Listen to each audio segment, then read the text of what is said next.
तन एक मंदिर हो, मन एक दर्पण हो, हर आचरण हमारा पावन पावन हो।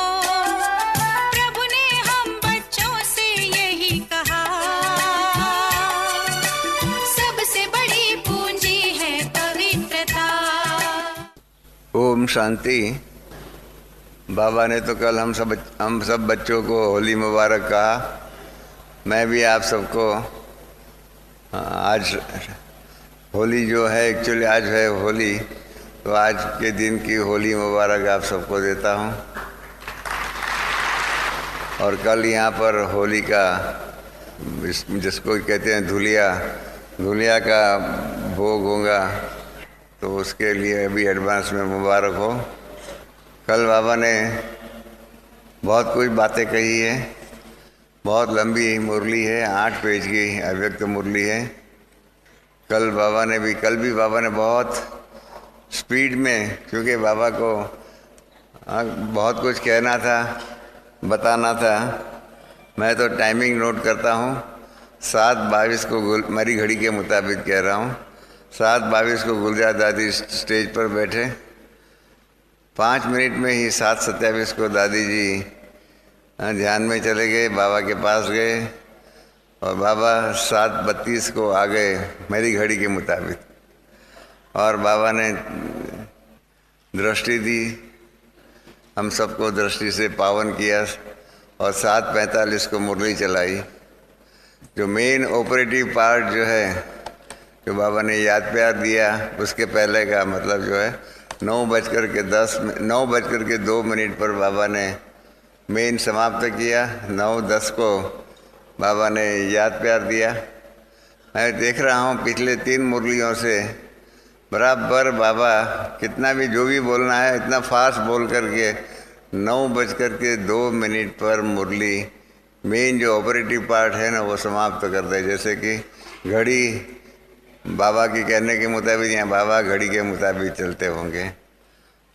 और फिर 9:55 तक बाबा पार्टियों से मिले, और फिर आप जानते हैं 11 बजे तक, हाँ 11:45 के बीच में बाबा ने विदाई लिया। हम बच्चों के साथ होली भी खेली, और पहली बार जो है बाबा हम संदल से उठ कर के हाथ में पिचकारी लेकर के हम सबके सामने आए, और होली से हम सबको रंगने का पुरुषार्थ किया बाबा ने। ये पहली बार ऐसा हुआ है, बाकी तो बाबा संदल पर बैठे रहते हैं और बैठे बैठे कारोबार करते हैं, परंतु कल बाबा को हम बच्चों ने अपने प्यार में खींच लिया, और यहाँ आगे तक आकर के बाबा ने सबके ऊपर होली का रंग जो है वो पिचकारी के द्वारा क्या कहे, हम सबको लाभान्वित किया। कहीं कहते हैं कि हमारे ऊपर तो रंग नहीं पड़ा, वो तो स्थूल रंग की बात थी। बाकी बाबा ने तो कल कह ही दिया है, परमात्मा का संग का रंग। मैं मुरली के अंदर जो बाबा ने जो 2 सावधानी कहा है ना, वो मैं पहले लेना चाहता हूँ, बताना चाहता हूँ। एक तो बाबा ने पहली सावधानी जो बाबा ने कहा कि देरी से आ सकते हैं, सत्युग की आदि से नहीं आ सकेंगे, देरी से आएंगे। बाबा ने याद भी दिलाया है कि आप सबका वायदा है बाप के साथ जाना और ब्रह्मा बाबा के साथ सतयुग की शुरुआत से आना। पिछली मुरली में भी बाबा ने यही सावधानी कही है, और कल की मुरली में भी यही कहा कि देरी से आएंगे। तो पिछली मुरली में तो साफ कहा 2-4 जन्म के बाद देरी से आए, ऐसा भी हो सकता है। हमारे बहन भाई जो है थोड़ा हिसाब नहीं लगाते हैं। मैंने एक भाई को पूछा कि 4 जन्म देरी से आए, तो 4 ही जन्म देरी से आएंगे ना, उसमें क्या बड़ी बात है। मैंने कहा भाई साहब, आप 4 जन्म देरी से आने का अर्थ समझते हो? 4 माना 4, 84 बर्थ में तक कम हो जाएंगे 4, तो 80 जन्म तो होंगे ना यहाँ, ऐसा उसने मुझे कहा। मैंने कहा भाई साहब ये गलत बात है, आप समय की मर्यादा को भी गिनती करिए। सतयुग में हम सबके कितने जन्म होंगे? 1250 वर्ष में 8 जन्म होंगे। तो जो 4 जन्म कम होंगे वो कहाँ के कम होंगे? कलयुग के 4 जन्म नहीं, कलयुग के 4 जन्म कम हो तो उसमें कोई बहुत फर्क नहीं पड़ने वाला है, परंतु सतयुग के 4 जन्म कम पड़े, 1 जन्म 150 वर्ष का, और 4 जन्म के हिसाब से 600 वर्ष का हो जाएगा, अर्थात आधा सतयुग बीत जाएगा। मैंने कहा कि आप 4 जन्म जैसे ऐसा लगता है। वो हमारा एक मित्र जो है ना, वो ऐसा ही कहता है, मुसलमान है, वो कहता है कि आप हिंदू लोग तो आज स्नान करेंगे ना, फिर कल स्नान करेंगे, और हम तो जुम्मे करते हैं। ऐसा बोलता है कि जैसे कि जुम्मे करते हैं, माना दिन में 10 बार करता हूँगा, और हम आज करते हैं और उसके बाद फिर कहते हैं कल करेंगे, जैसे कि 2 दिन के बीच में 2 साल का गैप होगा, ऐसे ही बात करते हैं। ऐसे ही बाबा ने बहुत हल्के नमूने में कह दिया कि 4 जन्म, 2 जन्म माना 1/4 सतयुग चला जाएगा। 8 जन्म में से 2 जन्म चले गए माना 1/4, 3 जन्म चले गए माना 37% सतयुग चला जाएगा, और 4 जन्म चला गया माना 50% सतयुग चला जाएगा। मैं अपने तरफ से एक बात नहीं कहना चाहता हूँ, परंतु हमारे एक भाई ने बहुत कड़ी बात कही थी, बहुत कड़ी बात कही थी, परंतु मेरे को वो भाई की बात बहुत अच्छी लगी। उसने एक बात बहुत अच्छी कही कि हम लोग तो देरी से आए, अभी संगम युग का कितना 60-70 साल बीत गया। कभी अभी तो कल भी कई नए पहले आए थे, पिछली मुरली के समय पर भी नए लोग आते हैं, माना संगम युग के 70-72 वर्ष बीत जाने के बाद आते हैं, तो कितना समय चला गया संगम का। अब तो समाप्ति के नगारे बज रहे हैं। तो उस भाई ने बहुत सुंदर एक कठिन बात कही थी कि संगम युग में जो देरी से आए हैं, मैं बोलूं उनकी बात, आप सबको बुरा लगेगा, परंतु वो भाई ने जो बोला इसलिए मैं कह रहा हूँ।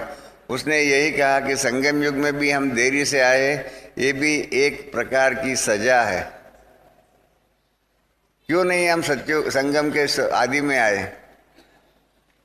देरी से आए इसलिए एक प्रकार की सजा है, इसलिए हमें पुरुषार्थ में तीव्रता से करना पड़ेगा, ताकि हम सतयुग में भी देरी से न आए। इसलिए सतयुग के में जल्दी से आना, शुरू से आने के लिए, पुरुषार्थ के लिए उसने ये इसी दृष्टिकोण से ही कहा कि हमें तीव्र पुरुषार्थ करना पड़ेगा। पिछले कई मुरलियों में बाबा ने यही कहा है कि टू लेट का बोर्ड नहीं लग गया, उसके पहले आ जाओ। बाबा टू लेट की बातें हमने इसके किताब छपाई हुई है, आप लिटरेचर डिपार्टमेंट से ले सकते हैं। टू लेट की बात 1971 से बाबा कहते आए हुए। हमारी उस किताब में हमारे गांधीनगर के भाई बहनों ने, बाबा ने इतने 71 से मानो 69 से पहली बार 71 में टू लेट शब्द कहा हुआ है। कब कब बाबा ने अव्यक्त मुरली के अंदर टू लेट कहा हुआ है, वो सारी किताब छपी हुई है। इनसे आपको मालूम पड़ जाएगा कि बाबा जो है वो लेट आने वाले को याद दिला रहे। उसके पहले के मुरली में भी बाबा ने जो कहा है कि अभी पुरुषार्थ का समय बीत गया। जब बाबा ने कहा ना पुरुषार्थ का समय बीत गया, तो मुझे भी मन में संकल्प चला, तो अभी क्या कौन सा समय है? तो बाबा ने कहा अभी तीव्र पुरुषार्थ का समय है। बाबा ने ये भी कहा कि अभी चलने का समय खत्म हो गया, अब दौड़ने गया उड़ती कला का पुरुषार्थ की ही जरूरत है। तो मैंने हमारे स्पार्क की मीटिंग में भी कहा कि पुरुषार्थ और तीव्र पुरुषार्थ में क्या फ़र्क है, तीव्र पुरुषार्थ की गति क्या हो सकती है और उसमें क्या प्रगति करनी चाहिए, जिसके कारण हम अपने पुरुषार्थ को तीव्र गति के पुरुषार्थ में उसका परिवर्तन करें। या हमारा चलने की जो स्पीड है, उस चलने की स्पीड को दौड़ने के या उड़ती कला के अंदर कैसे पुरुषार्थ के द्वारा परिवर्तित करें। ये बहुत सुंदर बातें बाबा बताते रहे। समय की मर्यादा कल भी बाबा ने बताई, और दूसरी जो सावधानी जो है वो तो बहुत कड़ी बात कह दी है बाबा ने हमारे। आज तक बाबा ने ये बात नहीं कही है, आज तक। मैं तो इतना समय से मुरली को अभ्यास कर रहा हूँ। कल बाबा ने जो ये पहली बार ये सावधानी उच्चारण किया है, मैं पढ़ूं? आप सबने सुना तो है, फिर भी बाबा ने कहा लक्ष्य बहुत अच्छा ले आए, लेकिन अभी कहाँ कहाँ लक्ष्य और लक्षण में अंतर आ गया है। अब बाबा ने कठिन शब्द कहा है, हुआ है बाप दादा को सब पता है लेकिन नाम नहीं लेते। बाप दादा को सब पता है लेकिन नाम नहीं लेते। कभी वह भी समय आएगा, कभी वह भी समय आएगा जब बाबा नाम दे देंगे कि ये फलाना देखो, ये फलाना भाई, नाम सहित बाबा कहेंगे। आज तक तो क्या है, बाबा हमारी गलतियों को प्रसिद्ध नहीं करते। तो बाबा ने कल पहली बार ओपनली कह दिया मुरली के अंदर कि कभी वह भी समय आएगा। आप विचार करो, हाँ, हर एक अपने आप से पूछे, हमारी गलती के कारण बाबा हमारा नाम प्रसिद्ध करे, वो आप सबको पसंद है? हर एक अपने व्यक्तिगत जीवन से पूछे कि बाबा संदल पर स्टेज पर बैठ करके कह दे कि ये फलाना भाई या फलानी बहन ने ऐसा किया है और ऐसा हमारा नाम प्रसिद्ध करे। हाँ, अच्छी बात में प्रसिद्ध करे वो तो अच्छी बात है, पर तो गलतियों के रूप में, सजा के रूप में हमारा नाम प्रसिद्ध करे, ये मंजूर है? कोई है यहाँ जिसको ऐसा बाबा उसका नाम प्रसिद्ध करे, वो मंजूर है? कोई भी है ऐसा? कल बाबा ने पहली बार ओपनली कह दिया कि अभी तक तो बाबा नाम नहीं लेते हैं, कभी ये भी समय आ जाएगा। मतलब आ जाएगा माना आएगा। ये मत समझो कि बाबा नहीं करेंगे। बाबा को जो कहना होता है और जो करना होता है उसके पहले से ही सूचना कहो, सावधानी कहो, हम बच्चों को दे देते हैं। फिर भी बाबा ने कह दिया कल, हाँ, बाप दादा ने देखा है कि मेजॉरिटी संघ देश में बहुत आते हैं और उनकी खुल की भी दिल खाती है, करना नहीं चाहिए, लेकिन संघ का रंग, बाप का संघ का रंग कम लगता है, इसलिए वह रंग लग जाता है। बाप दादा फिर भी सभी बच्चों को प्यार देकर कहते हैं अपना वर्तमान और भविष्य निर्विघ्न बनाओ, संग दोष में नहीं आओ।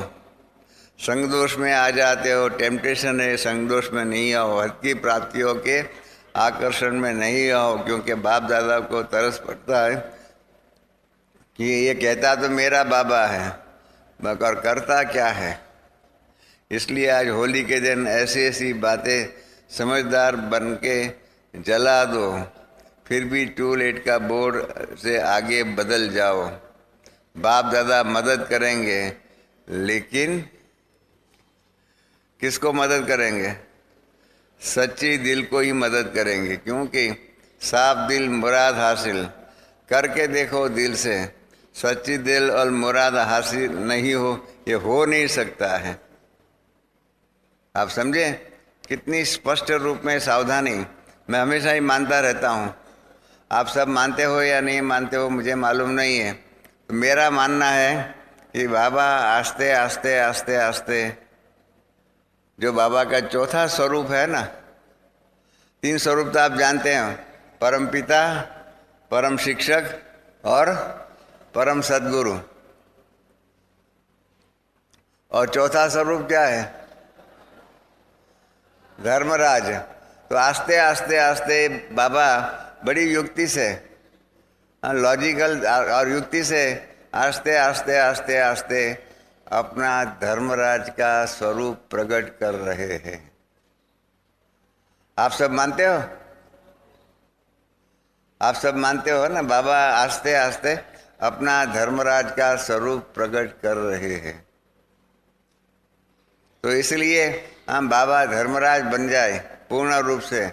उसके पहले, क्योंकि अभी भी दो मुरली के पहले की मुरली में कह दिया है मुझे साथ में तो ले जाने का है, मुझे सभी बच्चों को साथ में तो ले जाने का है, चाहे प्यार से चाहे मार से।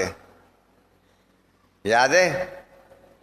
वो भी बाबा ने धर्मराज के रूप में बोल दिया, मुझे साथ में तो सबको ले जाने का है, चाहे प्यार से चाहे मार से।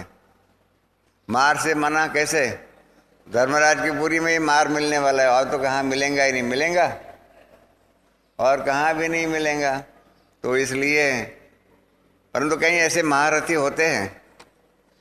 मैं आपको बताऊं, एक भाई ने मुझे कहा कि बाबा के पास मैं धर्मराजपुरी में जाऊंगा।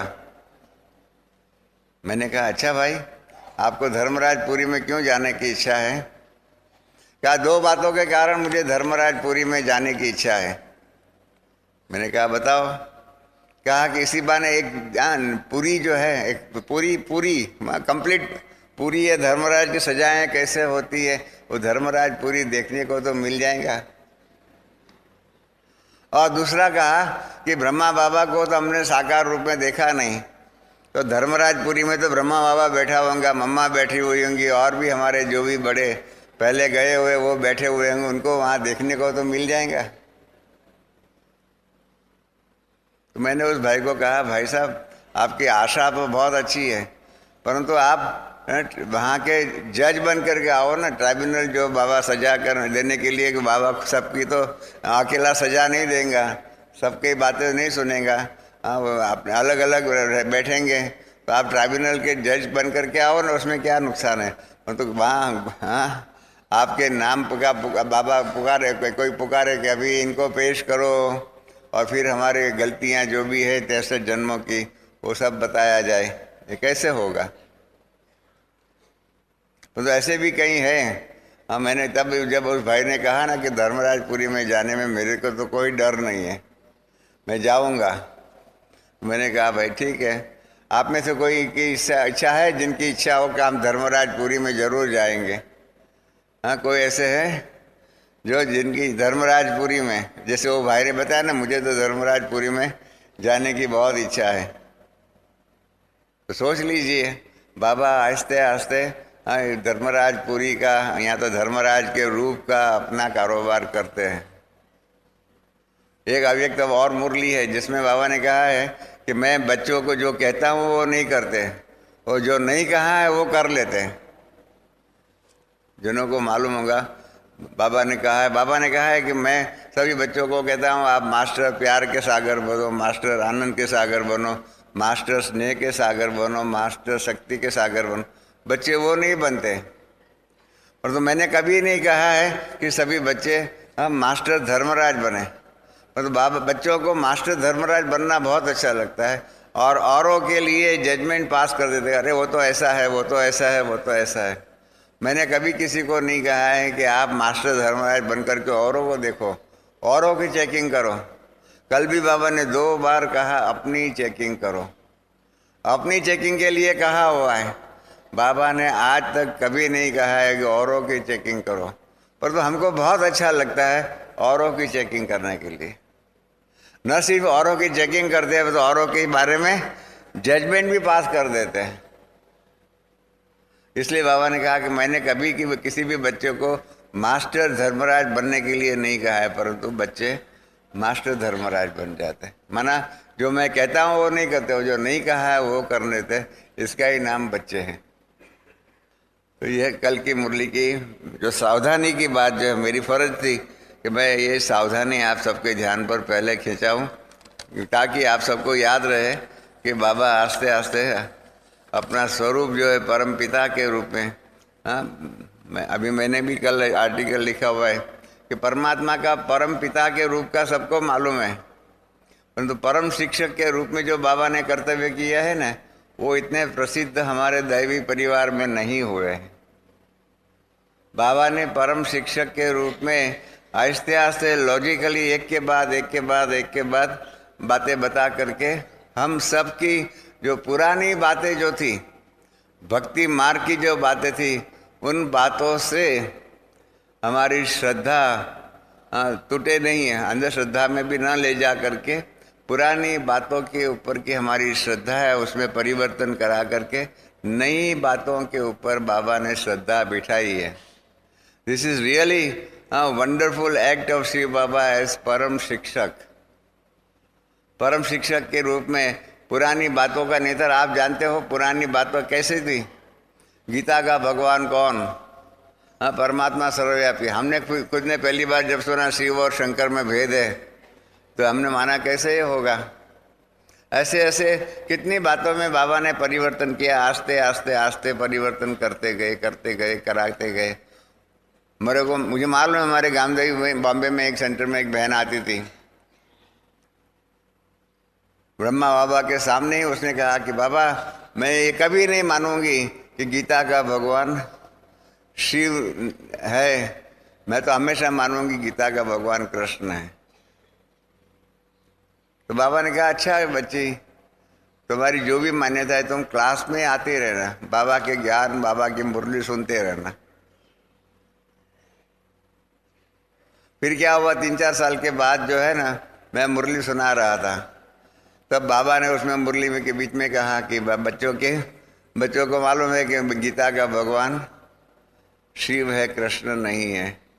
तो मैंने हमारे गामदेवी के क्लास वालों का हाथ खड़ा करने के लिए पूछा कि आप हाथ खड़ा करो, गीता का भगवान शिव है, वो मानने वाले कौन कौन है? तो सबने हाथ उठाया, उसमें वो बहन ने भी हाथ उठाया जिसने ब्रह्मा बाबा को कहा था मैं मर जाऊंगी परंतु गीता का भगवान शिव है वो कभी नहीं मानूंगी, मैं तो यही मानूंगी गीता का भगवान कृष्ण है।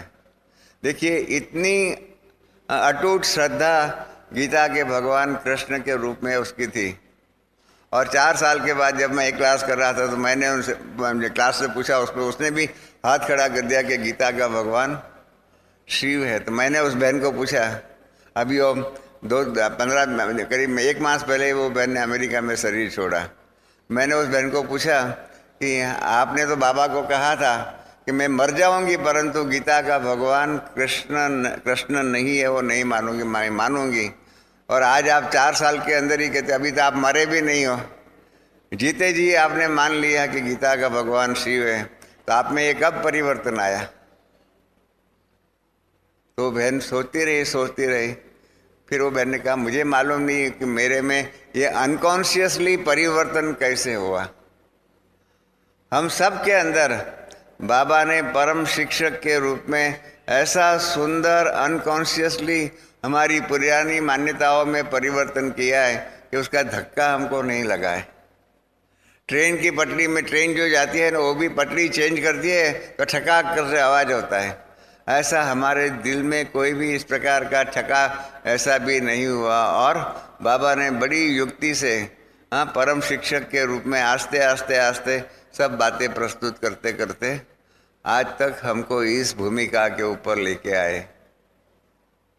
इसलिए मैंने लिखा भी है कि शिव बाबा का और ब्रह्मा बाबा का परम पिता के रूप का इतिहास सबको मालूम है, परंतु परम शिक्षक के रूप का किस प्रकार से आस्ते आस्ते ज्ञान की ये बात नहीं आई, कैसे कैसे परिवर्तन होता रहा हमारी मान्यताओं में, विचारधाराओं में।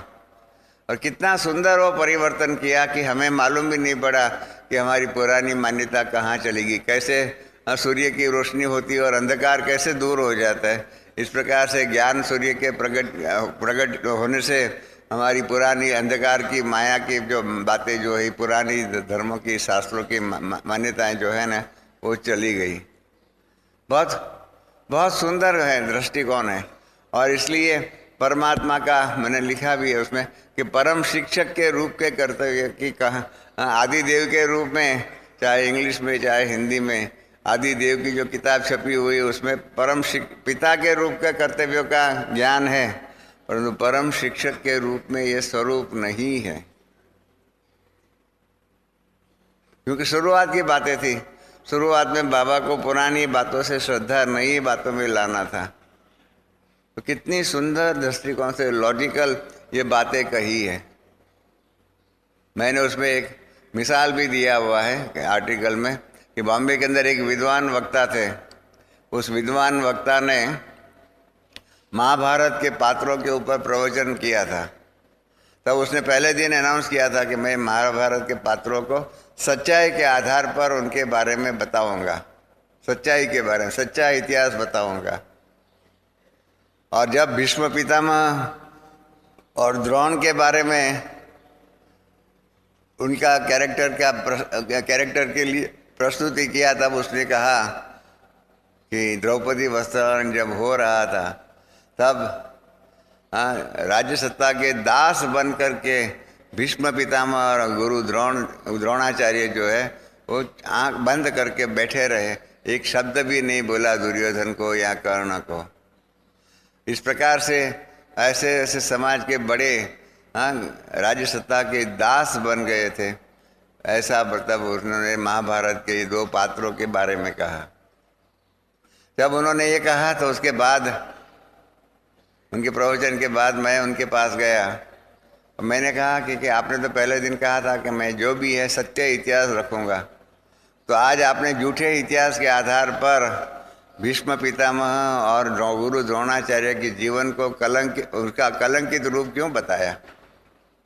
क्योंकि आप जानते हैं, हमने कहा कि हम सब जानते हैं कि द्रौपदी वस्त्राहरण महाभारत में हुआ ही नहीं है। द्रौपदी वस्त्राहरण महाभारत में हुआ ही नहीं है। 8वीं सेंचुरी 8वीं सदी में भट्ट नारायण करके एक नाट्य लेखक, जो नाट्यकार जो था, उसने वेणी संवारम करके नाटक लिखा और उस वेणी संवारम नाटक के अंदर पहली बार द्रौपदी वस्त्राहरण का प्रसंग उसने नैरेट किया है।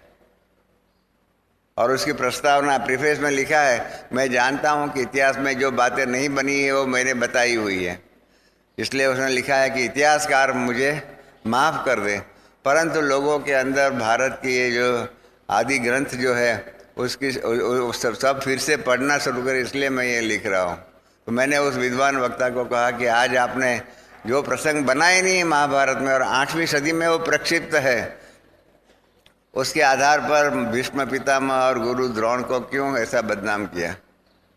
तो उसने कहा कि लोगों की जो जिस बात के ऊपर प्रचलित श्रद्धा होती है उसको तोड़ने का मुझे कोई अधिकार नहीं है, क्योंकि अगर मैं नई बातों पर श्रद्धा नहीं बैठा सकता हूँ और पुरानी टूट गई तो श्रद्धा शून्य समाज हो जाएगा। ऐसा 14वीं सेंचुरी में क्रिश्चियनिटी में हुआ, ऐसा उन्होंने कहा। मार्टिन ल्यूथर और उनके साथी जो है, जो जर्मनी के थे, इन्होंने रोमन कैथोलिक की क्रिश्चियनिटी की जो प्रणाली थी उसके ऊपर बहुत ही प्रहार किया और उन्होंने प्रोटेस्टेंट धर्म की क्रिश्चियनिटी की न्यू ब्रांच के रूप में प्रस्तुत किया। नई ब्रांच के ऊपर वो श्रद्धा नहीं बिठा सके, इसके कारण श्रद्धा शून्य समाज हो गया। इन्होंने कहा मार्टिन ल्यूथर ने जो गलती किया ऐसा मैं नहीं कर सकता हूँ। तब मैंने उस विद्वान वक्ता को कहा कि ब्रह्मा कुमारी में तो परमात्मा जो भी अंधश्रद्धा की बातें हैं जो हुई नहीं है, ऐसी बातें भी बता करके लोगों की श्रद्धा पुरानी बातों से निकाल करके नई बातों में ट्रांसफ़र करते हैं। तब उस विद्वान वक्ता ने मुझे कहा, मैं जानता हूँ, मैंने ब्रह्मा कुमारी के साथ उनका इतिहास और मैं इन सब बातें जानता हूँ। मैं जानता हूँ कि परमात्मा में ही वो शक्ति है जो पुरानी अंधश्रद्धा की बातों से श्रद्धा निकाल करके नई बातों में श्रद्धा बिठा सकता है। मनुष्य में वो ताकत ही नहीं है कि पुरानी अंधश्रद्धा की बातों को निकाल दे। तो बाबा ने ये करके दिखाया है कि परमात्मा परम शिक्षक के रूप में, कि जो परमात्मा ने आकर की नई नई बातें सुनाई। कितनी नई बातें हैं, आप लिस्ट निकालो तो 1000 से भी ज़्यादा बातें निकल आएंगी जो बिल्कुल नई बात थी। हम कलयुग के बारे में यही समझते थे, कलयुग अब तो बच्चा है, 40,000 वर्ष पड़ा हुआ है, कल की अवतार होगा। 10 अवतार के बारे में हमको बताया गया है, राम कृष्ण कब हो गए, वो सारी बातें बाबा ने बताई है। कितनी बातें नई बताई हुई, और ये नई बातें, हाँ, नहीं तो धक्का लगता है। मेरा एक मित्र है, वो पहली बार क्लास में गया, सेंटर पे गया 7 दिन का कोर्स के लिए। तो पहली बार जो है ना, जब बहन ने उनसे सवाल पूछा कि आपको कितने बाप हैं, तो उसने कहा कि बहन ने जब सवाल मुझे पूछा ना, आपको कितने बाप है, तो मुझे लगा कि मैं एक बहन को एक चमाट लगा दूँ। कितने बाप होते हैं, यह पूछने का सवाल है? सबको एक ही बाप होता है। माँ के बारे में हो सकता है, एक सगी माँ होती है, सौतीली माँ होती है, ऐसा माँ के बारे में होता है, बाप तो एक ही होता है। परंतु बहन ने उसको लगा कि कुछ इस सवाल में कुछ है, इसलिए वो सुनता रहा। फिर वो बहन ने बताया कि आपका लौकिक पिता है, दूसरा है जो आप मंदिरों में जाते हो तो हमें माता च पिता तमें कहते हो, तो परमात्मा भी आपका पिता है, तो पिता का उसका ज्ञान नहीं है, ऐसा करके बताया। तब उसको लगा कि देखो मैंने शांति से ये बात सुनी तो कितना अच्छा हुआ। तो ऐसे मतलब परम शिक्षक के रूप में परमात्मा के जो दिव्य कर्तव्य है ना, उसको दुनिया के सामने प्रकट करना चाहिए और उसी दृष्टिकोण से यज्ञ का इतिहास फिर से लिखना चाहिए। ये मुँह है, ये बात के ऊपर विचारधारा चल रही है। अव्यक्त बाप दादा से भी ये पूछा गया है और अव्यक्त बाबा ने भी इसके बारे में कहा है कि ऐसा मतलब सोचो, ऐसा इतिहास कैसे कैसे समय प्रति समय बाबा ने ज्ञान की नई नई बातों को इंट्रोड्यूस कर करके पुरानी बातों से श्रद्धा ट्रांसफ़र नई बातों के ऊपर किया है। कितना सुंदर तरीके से बाबा ने दिव्य कर्तव्य किया है, बहुत सुंदर। आपको जब उसके ऊपर सोचेंगे, आपका अपने जीवन में देखिए पुरानी बात। मैं खुद ही अपना बताऊँ, मैंने जब ब्रह्मा बाबा से सुना परमात्मा के ड्रामा के बंधन में बंधा हुआ है, तो मैंने कहा बाबा मैं ऐसे परमात्मा को नहीं मानता हूँ जो ड्रामा के बंधन में बंधा हुआ है। मैं तो शास्त्रों के उस परमात्मा में मानता हूँ, हाँ, जो कर्तुम अकर्तुम अन्यथा कर्तुम है। इसलिए मैंने कहा बाबा आपको क्या मालूम, परमात्मा तो इतना महान है, इतना श्रेष्ठ है, जो चाहे वो कर सकता है, जो ना चाहे वो नहीं कर सकता है, अर्थात ड्रामा से ऊपर है, ड्रामा के बंधन से मुक्त है। ब्रह्मा बाबा ने मुझे आस्ते से इतना प्यार से कहा, बच्चे ऐसा कोई भगवान ही नहीं है, तो मैं इसके बारे में कैसे आपको बताऊं, ऐसा कोई परमात्मा ही नहीं है, हाँ, जो कर्तुम अकर्तुम अन्यथा कर्तुम हो। शास्त्रों में हम मानते रहे, आज वही हमारी श्रद्धा जो है आस्ते आस्ते बाबा ने परिवर्तित किया। महाभारत के बारे में लोकमान्य तिलक जो है, इन्होंने भी लिखा हुआ है कि पहले जय नाम का ग्रंथ हुआ, पीछे विजय नाम का ग्रंथ हुआ, पीछे भारत नाम का ग्रंथ हुआ, पीछे बाद में महाभारत में ग्रंथ हुआ, और उसके अंदर बातें प्रक्षिप्त होती गई और 8वीं सदी के बाद गीता भी जो है श्रीमद् भगवत गीता वो महाभारत में प्रक्षिप्त हुई है। ऐसा इन्होंने और सातावल्लकर जी ने लिखा हुआ है। आपको मालूम है महाभारत में 14 प्रकार की गीताएँ हैं, 14 गीताएँ, सिर्फ एक महाभारत में भगवत गीता नहीं है, 14 प्रकार की गीताएँ,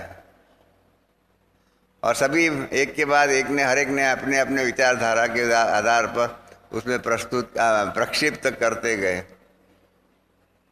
बहुत बड़ा भारी धर्मों का इतिहास है और ये इतिहास, और बाबा ने इन सब के ऊपर से हमारी श्रद्धा निकाल करके हाँ ईश्वरीय ज्ञान और योग के ऊपर श्रद्धा बिठाई।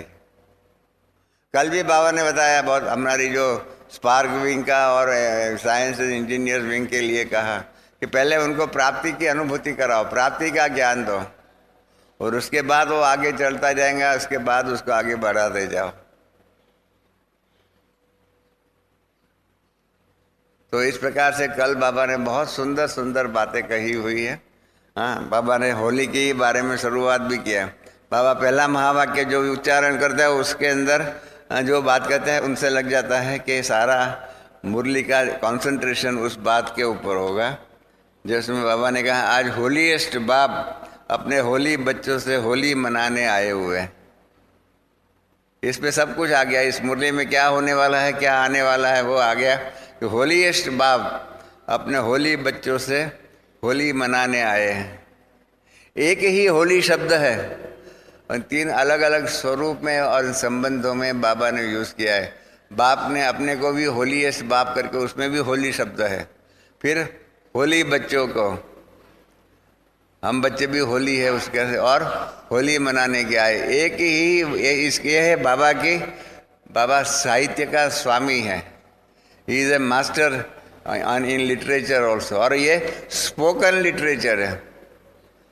मैं लिखता हुआ मुझे मालूम है स्पोकन लिटरेचर बनाना बहुत कठिन है।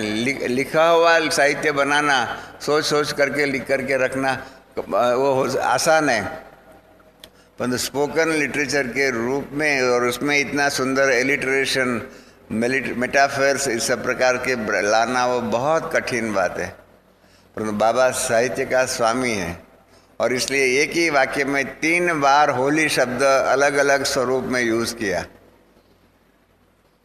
जब बाबा ने 3 बार शब्द बोला तो मैंने कहा बाबा आज आप साहित्य का स्वामी हैं, ये बात भी सिद्ध करके बताई कि आप शब्दों के साथ खेल सकते हो। शब्दों के साथ खेल करके साहित्य बनाना बहुत कठिन बात है, बहुत कठिन बात है। वो तो जो लिखते होंगे न उनको ये मालूम होगा कि शब्दों के साथ कैसे हम खेल सकते हैं। तो बाबा ने कहा कि सभी होली बच्चे हैं, सभी बच्चे होली बच्चे हैं। फिर बाबा ने कहा आपके ऊपर कौन सा रंग लग गया है और सबसे श्रेष्ठ रंग कौन सा है। बाबा ने परीक्षा नहीं पूछी, नहीं तो सवाल पूछ सकते थे कि आपको कौन सा रंग लग सकता है। मतलब बाबा ने ये सवाल ज़रूर पूछा कि आप सब होली बन गए हो। बाबा ने पर जवाब दे दिया सबसे बड़े से बड़ा रंग है परमात्मा के संग का रंग। जब बाबा ने ये परमात्मा के संग का रंग का कहा ना, तब हमको मम्मा याद आ गई। बॉम्बे के अंदर होली का त्यौहार का बड़ा फंक्शन मनाने का था। मम्मा हमारे घर में थी, मम्मा मातेश्वरी जी हमारे घर में 18 मास रही थी। मम्मा का उसी दिन सुबह गले का टॉन्सिल का ऑपरेशन हुआ था। आप समझते हैं टॉन्सिल, कईयों का हुआ होगा, टॉन्सिल का ऑपरेशन हुआ था। मम्मा को 2 दिन बोलना नहीं था, परंतु दूसरे ही दिन होली का महोत्सव था और उसमें उषा को गीत गाना था। उसमें मम्मा जो है ना कराची में और हैदराबाद में जो गीत गाती थी, हाँ वो उषा को गीत गाना था।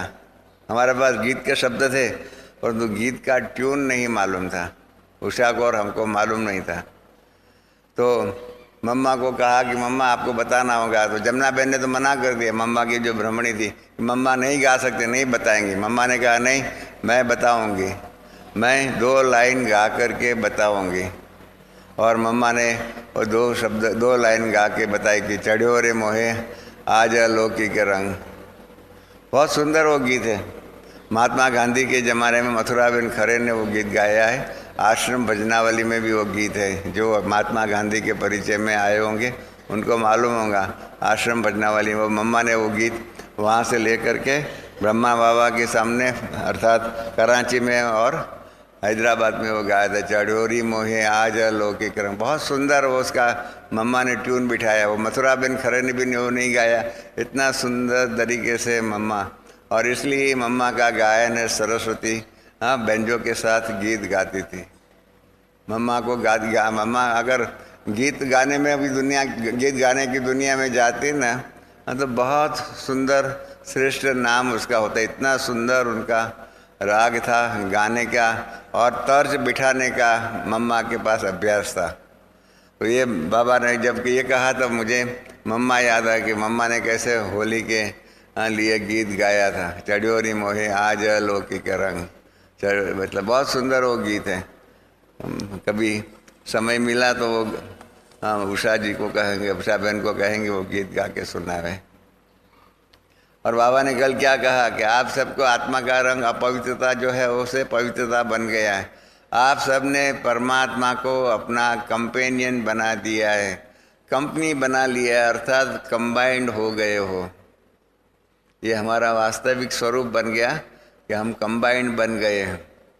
और फिर क्या करती है माया आकर के, क्या करती है हमारे पुराने संस्कारों को इमर्ज कर करके बाबा ने कहा कि ये कंपनी जो है बाबा आपको अकेला कर देती है। और बाबा ने पुराने संस्कारों में 2 बातें कही हैं। 3-4 बार कल बाबा ने मुरली में इस बात को रिपीट किया। पुराने संस्कार अलबेलापन और आलस्य यह भिन्न भिन्न रूप में इमर्ज होने से कंबाइंड होता है। बाबा ने ये भी कहा कि ये आलस्य क्या है और अलबेलापन क्या है, उसके ऊपर क्लास करा सकते हैं। मैं समझता हूँ हमारी रतनमयी दादी बाबा की इस बात को स्वीकार करके यहाँ पर स्टेज पर अलबेलापन और आलस्य के बारे में क्लास कराएंगे। और फिर बाबा का संग का रंग के साथ और कौन से रंग लगते हैं ना, वो भी बाबा ने कहा हाँ कि आपके ऊपर ज्ञान का रंग, शक्तियों का रंग और गुणों का रंग, वह भी बाप आपके ऊपर लगाता रहा है। ये कैसे लगा रहे हैं बाबा? ज्ञान का रंग, शक्तियों का रंग, गुणों का रंग, तो हमें मालूम ही नहीं पड़ता, तो हमारे पर ये रंग लगते गए। और इसलिए बाबा ने हाथ भी उठवाया कि जिन्हों के ऊपर ये रूहानी रंग चढ़ा हुआ वो हाथ खड़ा करो। और बाबा ने ये भी बताया कि ये रंग जो है वो अविनाशी रंग है, उसके ऊपर और कोई रंग नहीं लग सकता है। और इसलिए बाबा ने कहा हाँ कि ये क्यों रंग लगता है कि आप पवित्र आत्माएं पवित्र बनते हो, और आप ऐसे होली बनते हो, पवित्र बनते हो, जो आपका शरीर और आत्मा दोनों पवित्र बनते हैं। दुनिया के अंदर और कोई ऐसा रंग नहीं है, ऐसा कोई पुरुषार्थ नहीं है जिसके द्वारा शरीर भी पवित्र हो, क्योंकि कलयुग में सबके शरीर अपवित्रता के आधार पर ही जन्म मिलता है।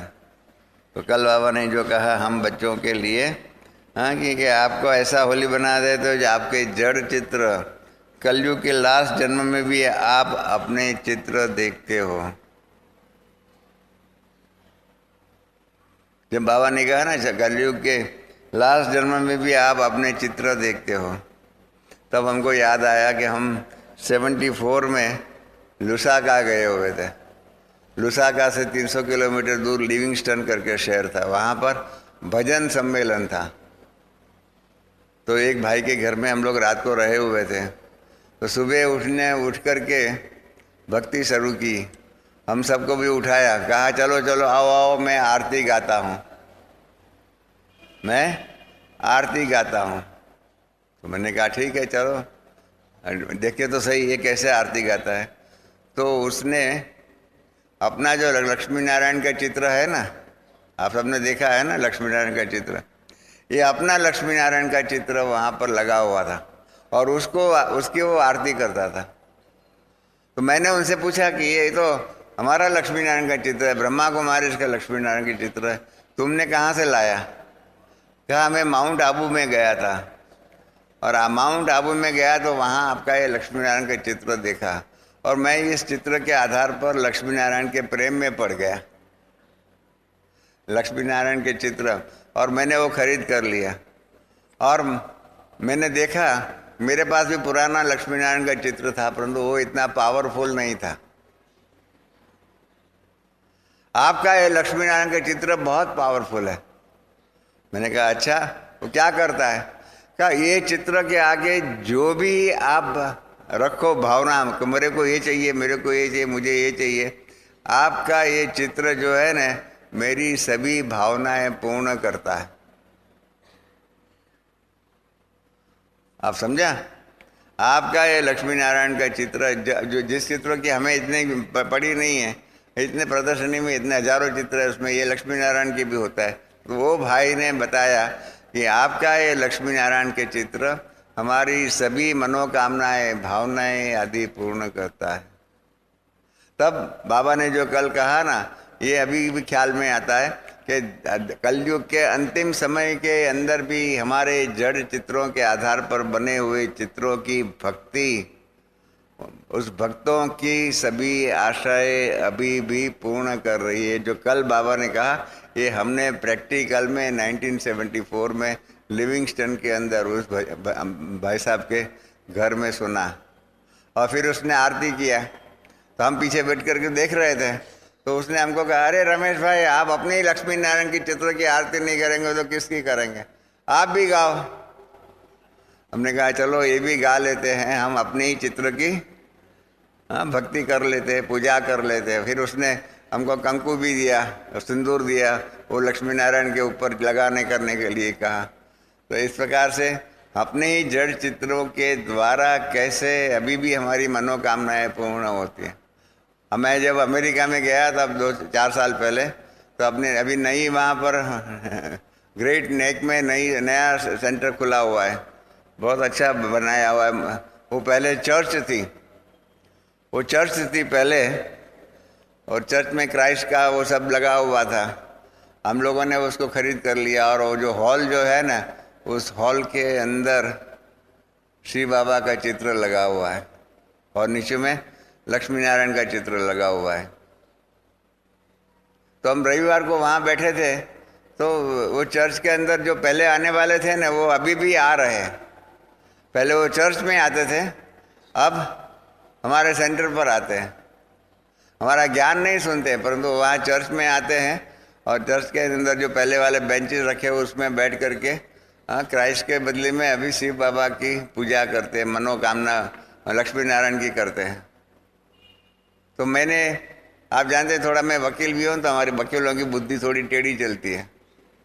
तो मैंने उन भाइयों को, भाई बहन जो आए थे ना, उनसे पूछा आप यहाँ पर क्यों आते हो? ये तो क्राइस्ट का तो चित्र है नहीं ना, क्राइस्ट का क्रूसिफिकेशन का चित्र है।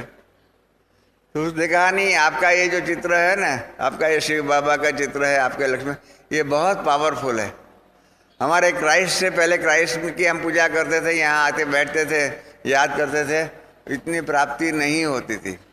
अभी तो ये आपके चित्र जो है शिव बाबा का और लक्ष्मी नारायण का, उनसे हम बैठते हैं ना और उनके सामने जो भी मांगते हैं वो हमको, हमारी मांग पूरी हो जाती है।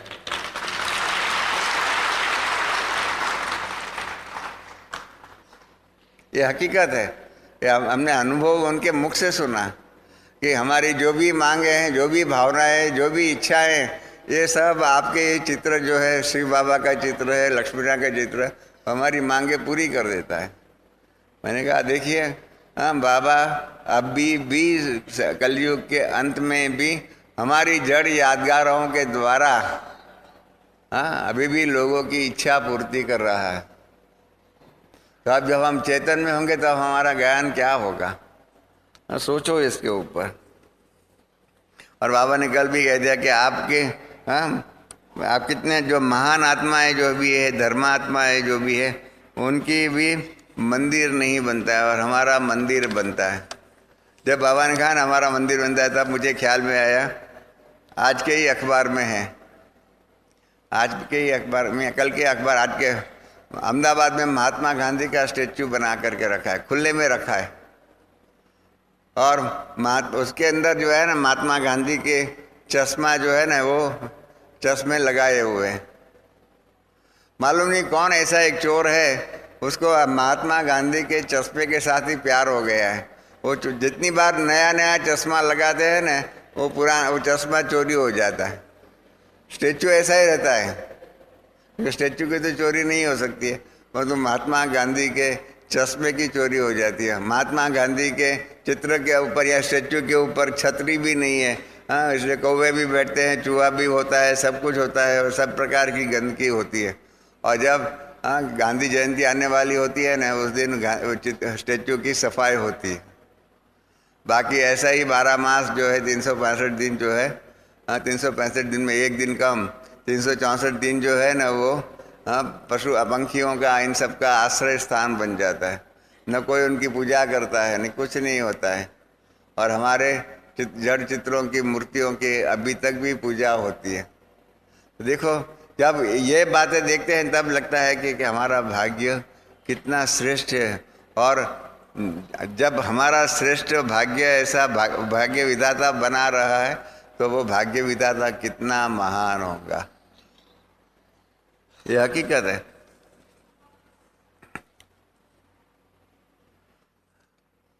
बाबा ने फिर होली का अर्थ भी बताया। होली का अर्थ है जो बीत चुका सो बीत चुका। आज सबने जो पुरानी जीवन, 3 बातों के ऊपर, 4 बातों के लिए बताया हुआ है। बीत कौन सी बातों को पुरानी करना, भूलना है? पुरानी जीवन, पुरानी बातें, पुराने संस्कार और पुराने व्यर्थ संकल्प। 4 पुरानी बातों को हमको छोड़ना है। हाँ, पुरानी जीवन, पुरानी बातें, पुराना संस्कार और पुराना व्यर्थ संकल्प, उसकी होली कर दो। और ये बहुत कठिन बात है। पुरानी बात को भूलना बहुत कठिन बात है। मैंने ज्ञानामृत में भी लिखा हुआ है कि ये भूतकाल की बातें जो है ना, भूतकाल की बातें अभी भी भूत बन करके हमको सताती है। वो भूत दुनिया वाले भूत ऐसा नहीं होता है, भूत डाकण पिशाच ये नहीं, पर हमारी भूतकाल की बातें जो है ना हमको भूत बन करके सताते हैं। हम अपनी भी पुरानी बातें नहीं भूल सकते हैं और औरों की भी पुरानी बातें नहीं भूल सकते। ये हकीकत है। पुरानी बातों को और पुरानी बातों के आधार पर औरों के प्रति हमारा दृष्टिकोण जो होना चाहिए वो परिवर्तन में हमको लाना ही चाहिए। न हम जब हम अपनी पुरानी बातों को भूलना चाहते हैं तो औरों की पुरानी बातों को हम क्यों याद रखें। वो भी अपनी पुरानी बातों से तंग हो गया होता, हम फिर उनको याद दिलाते हैं। इसलिए कृपया औरों की भी पुरानी बातें जो है ना उसको आप भूलो, औरों की जो गलतियां जो है उसको भूलो। फॉरगिव इज बताता है ना अंग्रेजी में, टू फॉरगिव इज ग्रेट। हम पुरानी बातों को भूलना वो बहुत महान कर्तव्य है। पुरानी बातों के आधार पर औरों को जज करना हम भूल जाए तो अच्छा है। फिर बाबा ने मर्जीवा जन्म की बात कही है और इसलिए पिछले जन्म का संस्कार क्या है आपको मालूम है ना। 83वां जन्म और 84वां जन्म एक ही शरीर में होता है।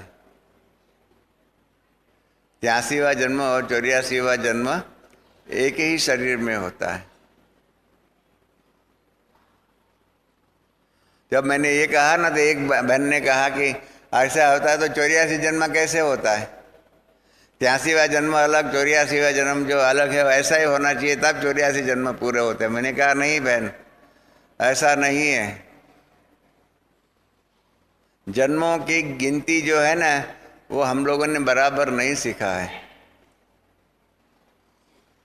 आप हम सब जानते हैं बाबा हमको 21 जन्मों का वर्षा देता है, बराबर 21 जन्मों का वर्षा देता है, वो तो मालूम है ना। वो कौन से 21 जन्म, मैं थोड़ी आपको जन्मों की गिनती बताऊं। 8 जन्म सतयुग के और 12 जन्म त्रेता के, कितना हुआ 20 जन्म हुआ। तो 21वां जन्म कहाँ गया। सब गलत बोलते हैं, सब ने गलत कहा, क्योंकि 84वां जन्म जो है ना एक ही शरीर में होता है, इसलिए हमारा जन्म नहीं आता है अलग।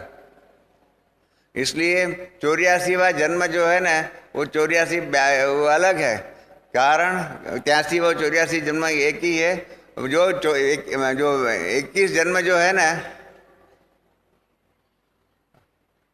जिन्होंने जगदीश भाई की किताब पढ़ी होंगी ना बराबर उनको मालूम होगा। जगदीश भाई ने बहुत बराबर इतिहास बताया है। सतयुग त्रेता में हमारा कितना जन्म होता है। गायन हो गया है 8 जन्म और 12 जन्म 20 जन्म। आप गिनती करो, एक जन्म की सतयुग में एवरेज जन्म है 150 वर्ष की, बराबर एक आयु, एक एवरेज आयु। तो 8 और 12 मतलब 150 जन्म जिसे 1200 जन्म होता है, 1200 वर्ष होता है। 50 वर्ष वहाँ बच गए, बराबर है। और त्रेता युग में एवरेज आयु 100 वर्ष की, 12 जन्म तो 1200 वर्ष हुआ। तो 50 वर्ष यहाँ भी बच गए। 50 वर्ष सतयुग के और 50 वर्ष त्रेता के, तो वो 100 हुआ ना। तो इसके कारण वो एक जन्म एक्स्ट्रा होता है, वो 21वां जन्म है, न कि संगम युग का। संगम युग का जन्म हमारा 83वां और 84वां मिक्स है। इसलिए प्लीज ये कभी ऐसा नहीं मानना 84वां जन्म और वो एक जो 21 जन्म में एक जन्म जो है ना संगम युग का है, वो गलत बात है। हिसाब करेंगे ना तो जगदीश भाई ने हिसाब करके लिखा हुआ है 21 जन्म सतयुग के ही है, सतयुग त्रेता के ही 21 जन्म है। फिर से बताता हूँ, 8 जन्म सतयुग का 1200 वर्ष, 12 जन्म का त्रेता का माना 1200 वर्ष, 1200 और 1200 2400 वर्ष हुआ। 2500 वर्ष का सतयुग त्रेता युग है, 100 वर्ष बच जाता है। वो इसके कारण एक जन्म वहाँ पर एक्स्ट्रा होता है, इसलिए 21 जन्म हो जाता है। और इसलिए बाबा कहते 21 जन्मों का राज्य भाग्य जो है आपको देता हूँ। संगम युग के अंदर जो हमारा जन्म है वो 83वें जन्म में ही है। इसके कारण तो बड़ी प्रॉब्लम होती है। आपको मालूम है 84वें जन्म में हमारा पिता जो है वो शिव बाबा ब्रह्मा बाबा है, आप डिवाइन कॉन्स्टिट्यूशन पढ़ना, डिवाइन कॉन्स्टिट्यूशन में लिखा हुआ है कि ब्रह्मा बाबा हमारे पिता है और मातेश्वरी हमारी मदर है, और उसके आधार पर हमारा ये दैवी परिवार है। इसके आधार पर हमारा ये दैवी परिवार है। और ये दैवी परिवार की परिभाषा जो डिवाइन कॉन्स्टिट्यूशन में बाबा ने लिखा है, वो हमको बहुत मददगार बनती है। देखो, बाबा की हर बात में पीछे रहस्य होता है। हमारे राजस्थान के अंदर, नहीं तो राजस्थान पब्लिक ट्रस्ट एक्ट है, इस राजस्थान पब्लिक ट्रस्ट एक्ट के अंदर हमें नहीं तो यज्ञ को रजिस्टर कराना पड़े। यज्ञ माना प्रजापिता ब्रह्मा कुमारी ईश्वरी विश्वविद्यालय। तो सारी दुनिया के अंदर बाकी सब जगह पर अलग बातें हैं, परंतु राजस्थान पब्लिक ट्रस्ट एक्ट में ही एक नई बात है कि राजस्थान पब्लिक ट्रस्ट एक्ट में वही संस्था को रजिस्टर्ड करनी पड़ेंगी जो सरकार से ग्रांट लेती होंगी या सरकार से कोई ना कोई बेनिफिट लेती होंगी या पब्लिक से डोनेशन लेती होंगी। तो हम सब जो भंडारी में रखते हैं ना, तो उसके आधार पर हमारे पास चैरिटी कमिश्नर की नोटिस आई है राजस्थान पब्लिक ट्रस्ट एक्ट के अंतर्गत, उसको देवस्थान कमेटी कहते हैं, और इन्होंने कहा आपको इसमें रजिस्टर कराना पड़ेगा। और ये कानून इतना ख़राब है कि अगर हम उसमें रजिस्टर्ड हो गए ना, तो हमारी संस्था के बाबा के विश्वविद्यालय की जितनी भी इनकम है उसका 2% वहाँ पर सरकार को देना पड़े। साल का आज के हिसाब से 70-80 लाख रुपया देना पड़े। तो हमने उनको लिखा, असिस्टेंट चैरिटी कमिश्नर को, जो जिनका ये सिरोही डिस्ट्रिक्ट में अधिकार है, ज्यूरिसडिक्शन है, कि हम तो ये हमारे जो दैवी परिवार के भाई बहन हैं ना, वो एक दैवी परिवार के हैं। और ये दैवी परिवार कैसे बना कि ब्रह्मा बाप को पिता और मातेश्वरी सरस्वती को मदर मान करके आपस में हम भाई भाई हैं, और यहाँ तो एक पिता के बच्चों के हिसाब से भाई बहन हैं। ये दैवी परिवार है। और दैवी परिवार में जैसे आप अपने परिवार में घर में पति जो है कमाता है, घर में खर्च के लिए दिया पैसा, वो दान नहीं होता है। आप माँ बाप के रूप में आपने अपने बच्चे की स्कूल की फ़ी दिया, तो क्या आपने अपने बच्चों को दान दिया? आप बताओ, आप अपने बच्चों को दान दिया, उनको रोटी खिलाई, घर का खर्च चलाया, दान नहीं किया। यह आपकी फैमिली के रूप में आपकी फ़र्ज अदाई है, रिस्पॉन्सिबिलिटी है। आपने कोई अपने परिवार के ऊपर उपकार नहीं किया है। तो उसी हिसाब से हम कहते हैं कि हमारा ये डिवाइन फैमिली है, based on Brahma Baba as spiritual father, अलौकिक फादर और मातेश्वरी, और उसके आधार पर हम आपस में ये दैवी परिवार के सदस्य हैं, और उसी के आधार पर अपना परिवार चलाने के लिए यहाँ देते हैं। It is not a donation from public, because you are not a member of public, you are a member of a divine family. आप सब मानते हो ना, आप दैवी परिवार के सदस्य, ऐसा तो मानते हो। तो दैवी परिवार के सदस्यों ने उस परिवार को चलाने के लिए जो दिया, वो दान कैसे होगा? तो असिस्टेंट चैरिटी कमिश्नर ने मान लिया कि बराबर है, आप पब्लिक से डोनेशन नहीं लेते हो, इसीलिए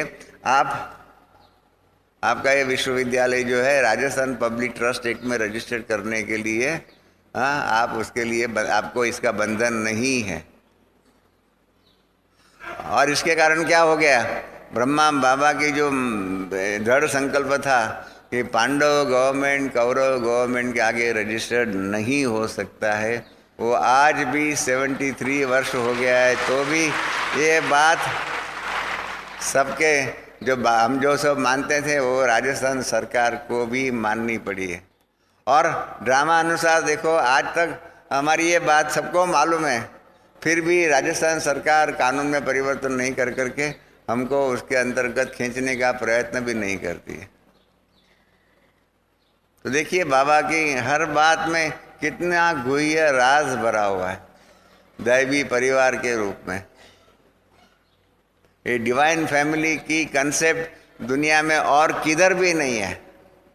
आप सभी भी भक्ति मार्ग में थे ना, आप सबने भक्ति मार्ग में या लौकिक दुनिया में किधर भी डिवाइन फैमिली का इस प्रकार का कंसेप्ट किधर भी सुना?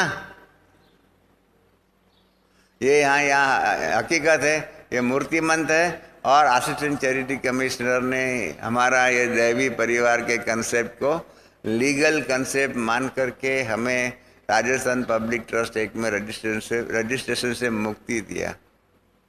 तो कितनी हुई है, ये डिवाइन फैमिली की डेफिनेशन है। तो इसलिए बाबा ने कल फिर से बताया, मतलब अबेलापन और कभी रॉयल आलस्य के बहुत भिन्न भिन्न रूप है। कभी इस पर क्लास कराना, इसमें क्या क्लास में क्या होगा वो भी बाबा ने डायरेक्शन दे दिया। आलस्य कितने प्रकार के हैं और कितने रॉयल रूप से आता है। बाबा हमको आलस्य के बारे में ज्ञान देने की कोई ज़रूरत नहीं, हम सब तो एक्सपर्ट है। मैं आपको एक दूसरा मेरा अनुभव बताऊं। मेरी ब्रह्मा बाबा के साथ एक बात में बहुत डिबेट होती थी। बाबा हमेशा मुरली के अंदर कहते थे बच्चों को नंबरवार पुरुषार्थ अनुसार याद प्यार।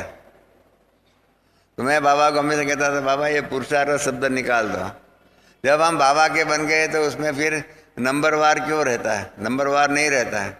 तो बाबा ने कहा कि नहीं बच्चे, ये नंबरवार तो रहेगा ही, बाबा अंत तक उसको नहीं निकालेंगे, क्योंकि सभी बच्चे नंबरवार ही हैं, कोई एक समान नहीं है। फिर बाबा ने जो है ना एक अव्यक्त मुरली है, आप पुरानी मुरलियों का इतिहास देख लेना, उसमें एक अव्यक्त मुरली है बहानेबाजी, बहाने बनाना। वो मुरली जब बाबा ने चलाई तब उसमें कह दिया कि सभी बच्चे बहाने बनाने में पहला नंबर है। बाबा ने कह दिया उसमें कोई नंबरवार नहीं है। तो उस दिन वो मुरली के बाद जब बाबा से मैं मिलने के लिए गया तो बाबा ने कहा आज तो बच्चा खुश होगा ना। मैंने कहा क्यों? कहा देखो आज बाबा ने नंबरवार शब्द निकाल दिया, तुम्हारी इच्छा थी ना नंबरवार निकाल देना, आज तुम्हारी बात को बाबा ने मान लिया। हाँ तुम साकार में बहुत डिबेट करता था बाबा के साथ कि ये नंबरवार शब्द निकाल दो, आज मैंने नंबरवार निकाल दिया। मैंने कहा बाबा इसके अंदर रखो सभी बच्चे, बाबा आपके सभी बच्चे नंबरवार हाँ बहानेबाजी में हैं। बाबा ने कहा नहीं इसमें तो सभी का पहला नंबर है। बाबा की बात बराबर है, किसी का सेकंड नंबर है, सबका पहला नंबर है। वो पढ़ना बहुत रमणीक मुरली है बहानेबाजी की, कैसे कैसे बच्चे बहाने बनाते हैं।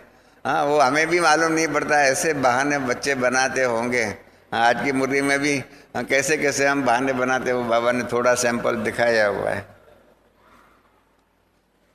फिर बाबा ने वो लेना भी दिया हुआ है कि रावण के संस्कार को मेरा कहते हो, कमाल है। रावण को दुश्मन कहा जाता है और दुश्मन को खजाना अपना बनाना, यह आश्चर्य की बात है। बाबा को भी आश्चर्य लगता है।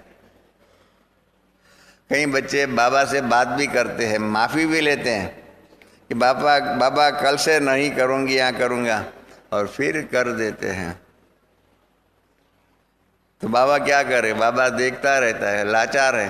कई बातों में हम बाबा को लाचार बना देते। बाबा कहते मैं देखता रहता हूँ, मैं क्या करूँ। आप वायदा तो करते हो परंतु फिर भी तोड़ देते हो। फिर बाबा ने कोकी की बात बताई और आज जानकी दादी ने भी बताया, जानकी दादी ने भी प्रयोग किया था कि कोकी जल गई धागा रह जाता है, ये हकीकत है। तो इस प्रकार से होली के बारे में भी बताया। मतलब बाबा ने कहा आपने यह त्यौहार जो शास्त्र बनाने वाले हैं वो भी बाप के बच्चे ही है, लेकिन बाप दादा देखते हैं उनकी कमाल कम नहीं है। आटे में नमक है लेकिन बनाया बड़ा रमणीक है।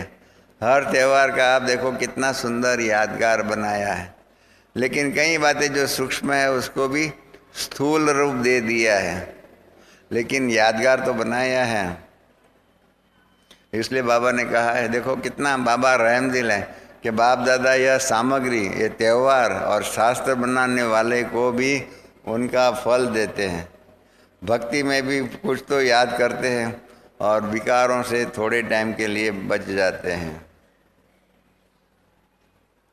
फिर बाबा ने हम बाबा का रंग सदा ही रहे उसके लिए युक्ति एक बताई है और एक सीट दिया है, बैठने की जगह दिया है। उस सीट पर बैठ जाओ तो कभी भी गलती नहीं होगी। और बाबा ने उस सीट का नाम दिया है त्रिकालदर्शी बनना, है ना। बाबा ने कहा त्रिकालदर्शी बनना, त्रिकालदर्शी के सीट पर बैठ जाओ, तीनों कालों को देखो, तीनों कालों में फ़ायदा है या नुकसान है। कई बच्चे बड़े चतुर हैं, चतुराई सुनाओ। क्या कहते हैं, ऐसा काम को चलाना नहीं था इसलिए काम चला लिया, बाकी मैं समझती थी कि नहीं होना चाहिए लेकिन कर लिया। फिर तो बाबा ने इसलिए कह दिया अगर कर लिया तो फिर क्या होगा, उस कर्म का फल तो मिलेगा ही। इसलिए कभी भी बाप से चतुराई नहीं करना। कई बच्चे बाप को भी बहुत रिझाते हैं, गलती करते हैं ना, फिर बाबा को ऐसी ऐसी बातें सुनाते हैं। इसलिए बाबा ने कल कहा कि एक बात पक्का कर लो, दृढ़ संकल्प कर लो।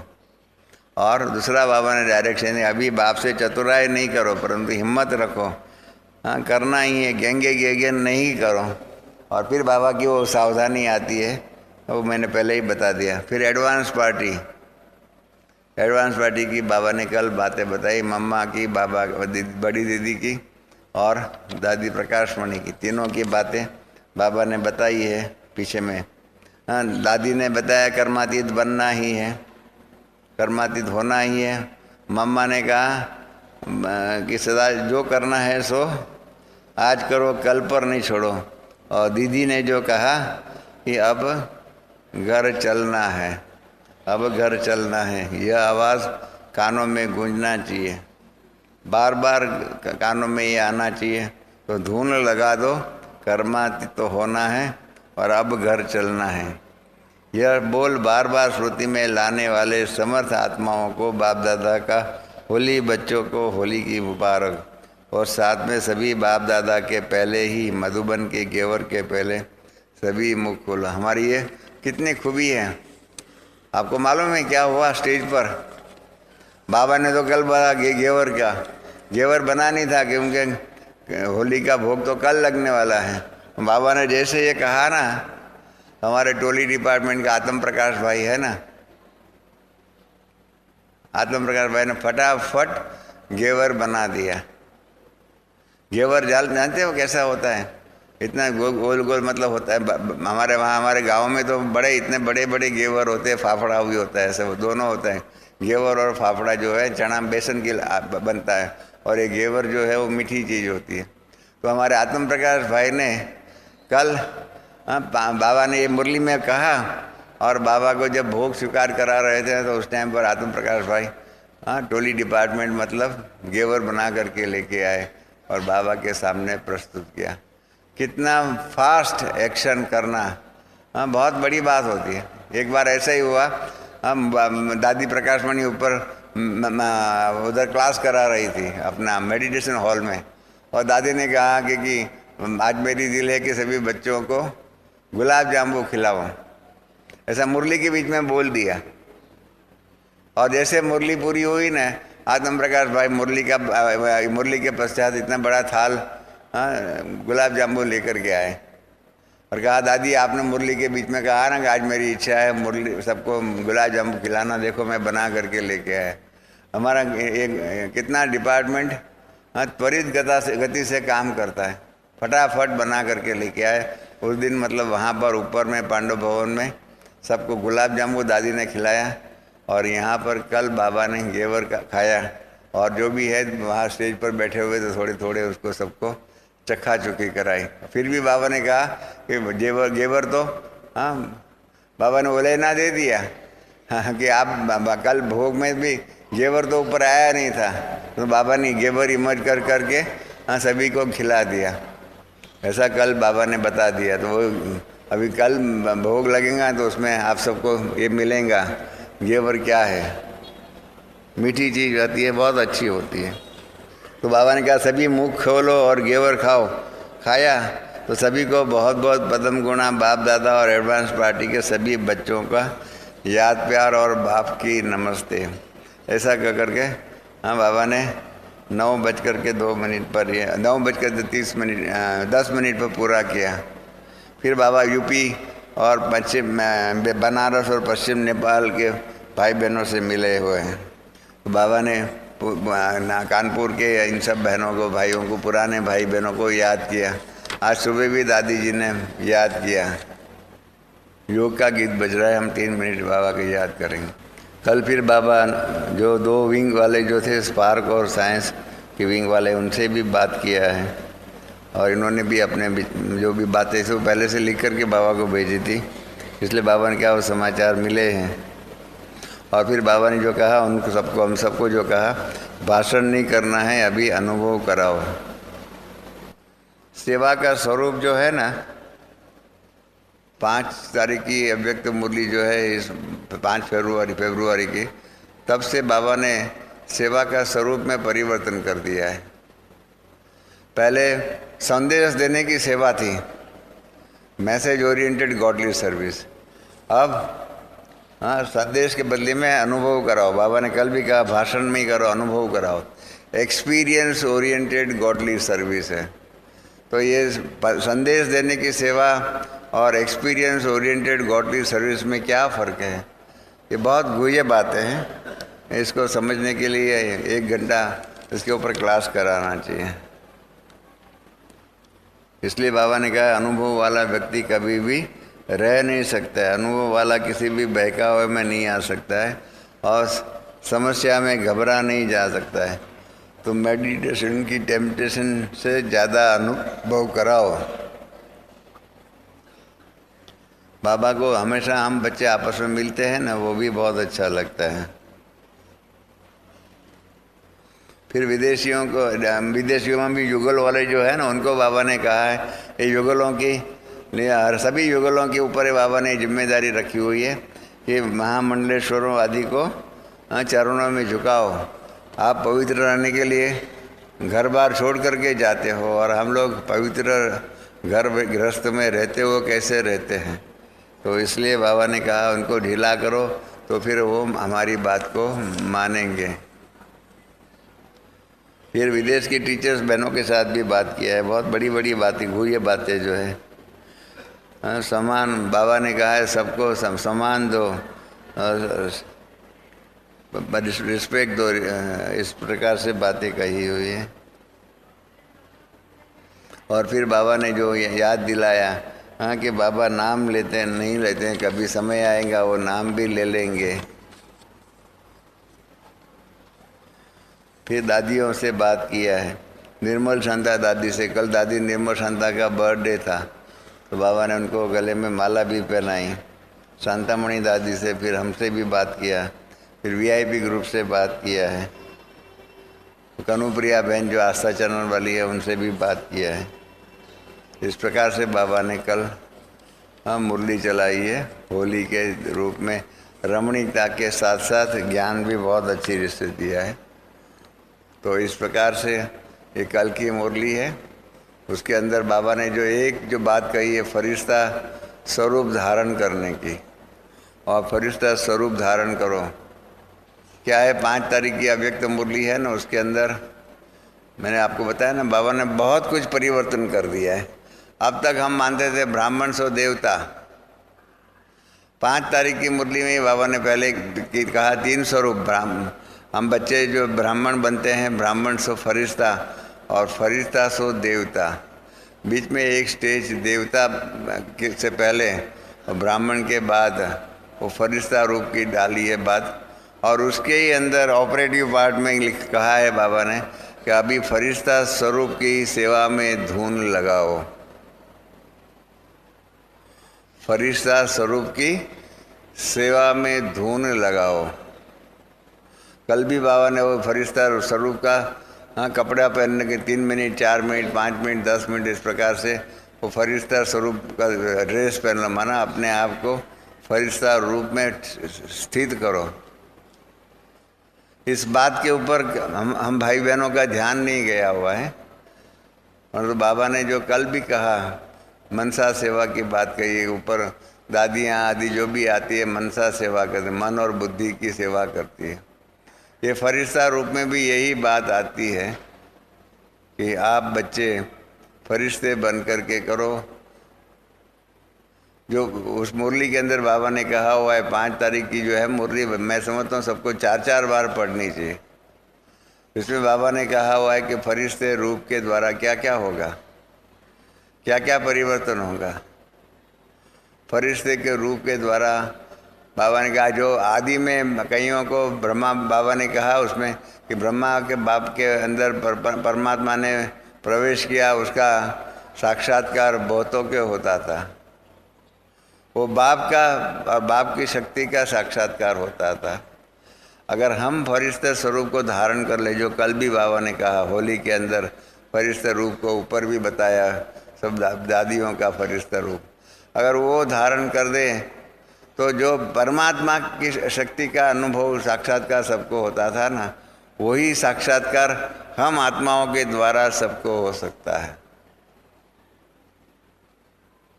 हम सबका एक अंतवाहक शरीर है, जिस शरीर के द्वारा हम ये फरिश्ते रूप को धारण कर करके अंतवाहक शरीर के द्वारा कार्य कर सकते हैं। साक्षात्कार की सेवाएं और साक्षात्कार के द्वारा जो सेवाएं अंतिम समय में होने वाली है, ये जिन्होंने ये फरिश्ता रूप धारण करने का अभ्यास किया हुआ होगा और उस स्वरूप के ऊपर मास्टरी प्राप्त की हुई होंगी, वो अंतिम समय की सेवाओं में परफेक्टली काम कर सकेंगे। हम 3 भाइयों को भी बाबा ने पिछली सीज़न में कहा था, मैंने बाबा को संदेश भेजा था, बाबा आपका ईश्वरीय सेवा का कारोबार इतना बढ़ गया है कि 24 घंटा भी हमको कम पड़ता है। तो बाबा ने हम 3 भाइयों को खड़ा करके कहा कि आप कहते हो अभी 24 घंटा कम पड़ता है कि अभी तो कुछ सेवा नहीं हुई है। क्या बाबा ने कहा? अभी तो कुछ सेवा नहीं हुई। अंतिम समय में जो सेवाएं होने वाली है ना, इसकी तो आप बच्चों को कल्पना भी नहीं है। और आप इतनी थोड़ी सी सेवा है उसमें कह देते तो बाबा 24 घंटा कम पड़ता है, तो अंतिम समय की जो सेवाएं जो है उसको आप कैसे कर सकेंगे? और उसी टाइम पर सच्ची सेवा होने वाली है और अंतिम समय में ही सबका रिजल्ट निकलने वाला है। सब कुछ एक साथ में अंतिम समय पर होगा और इसलिए उस अंतिम समय की सेवाओं के लिए अब से पुरुषार्थ करके उसके लिए लायक बनो। उस अंतिम समय करना चाहिए, उसके बारे में पुरुषार्थ करो, क्या मेहनत करो और अपना फरिश्ता स्वरूप के द्वारा उसकी धून लगाओ। बाबा ने 5 तारीख मुरली में साफ कहा है, मैं फिर से बोल रहा हूँ कि अभी सेवा के अंदर फरिश्ता स्वरूप के द्वारा सेवा करने की धून लगाओ, क्योंकि यही धून, यही अंतिम समय के अंदर हमारा फरिश्ता स्वरूप, हमारा अंतिम शरीर को जो भी कहो, अंतवाहक शरीर जो भी कहो, इसके द्वारा हम सेवा कर सकेंगे। यही अंतिम समय की सेवा है, यही मनसा की सेवा है, इसी कारोबार को हमको धारण करना है। बाबा यही कह देंगे, जो इसको धारण करेंगे, जो इस सेवा के लिए अपने आप को लायक बनाएंगे, उनके ही द्वारा अंतिम समय की सेवाएं होंगी। इसलिए बाबा तो हम बच्चों को बता देते हैं फरिश्ता रूप का, और इसलिए बाबा ने कहा भी है सारे दिन में 3 बार 4 बार 5 बार, कल भी बाबा ने कहा इस फरिश्ता रूप को धारण करो। सभी हदों की बातों से ऊपर चले जाओ। फरिश्ता स्वरूप, अपना वो दिव्य स्वरूप जो है, अंतवाहक शरीर जो भी, उसके द्वारा सेवा करने के लिए लायक बन करके पुरुषार्थ करो। तो ये अंतिम समय की जो सेवाएं जो है ना, क्योंकि अंतिम समय चल रहा है और इसलिए वो अंतिम समय बाबा भी मुरली में कहते हैं। कल भी हमारे पास आर्टिकल एक आया हुआ है 11 अपना ईमेल में कि अभी अंतिम समय कैसे चल रहा है, उसके हम 7 कारण बता रहे। लौकिक दुनिया वाले भी लिख रहे हैं कि अभी अंतिम समय विश्व परिवर्तन का चल रहा है, तो दुनिया वाले भी इसको मान रहे हैं। तो हमें तो बाबा का ज्ञान मिला ही हुआ है, हम भी जानते हैं अंतिम समय चल रहा है, तो उसकी सेवा के लिए क्या करना चाहिए, वो विधि सीखनी पड़ेगी। जो उस विधि को सीखेंगे ना और उसके मास्टर बन जाएंगे, एक्सपर्ट बन जाएंगे, वो अंतिम समय में अपना श्रेष्ठ भाग्य बना सकेंगे। इसलिए कल की मुरली का जो सार जो है ना, जो आपने को बताया ही है कि होली की विशेष सौगात फरिश्ता ड्रेस, जो हमारे राजू भाई ने मुरली का टाइटल में लिखा है, होली की विशेष सौगात फरिश्ता ड्रेस रोज बीच बीच में धारण करना और पुराने संस्कारों की होली करना। तो ये फरिश्ता ड्रेस जो है उसको रोज बीच बीच में धारण करो, रोज 3-4 बार धारण करो और अपने आप को हाँ, फरिश्ते रूप के सेवा के लिए लायक बनाओ, तो क्या हो जाएगा? कल की मुरली जो सुना है ना, वो सार्थक होगा। ओम शांति।